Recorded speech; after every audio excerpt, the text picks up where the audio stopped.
அடுத்து பாட்டாளி மக்கள் கட்சியினுடைய சார்பாக கருத்துக்கள்.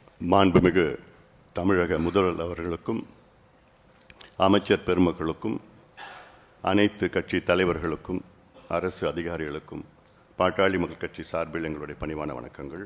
பாட்டாளி மக்கள் கட்சி பொறுத்தவரை இந்த கூட்டம் அவசியம் அவசரமும்.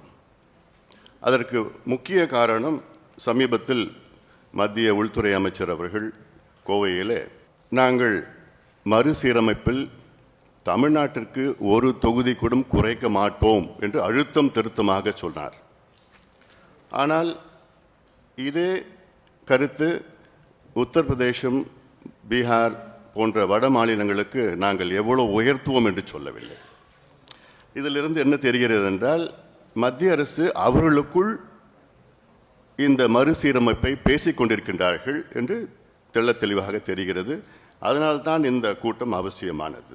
முதல்வர் அவர்கள் இதை அத்துணை தென் மாநில முதலமைச்சர்களை நேரிலே சந்தித்து இது ஒரு அழுத்தம் தொடர்ந்து இதை சட்ட ரீதியாகவும் அரசு ரீதியாகவும் கொடுக்க வேண்டும் என்று எங்களுடைய பாட்டாளி கட்சியுடைய கருத்தாக நாங்கள் சொல்கின்றோம்.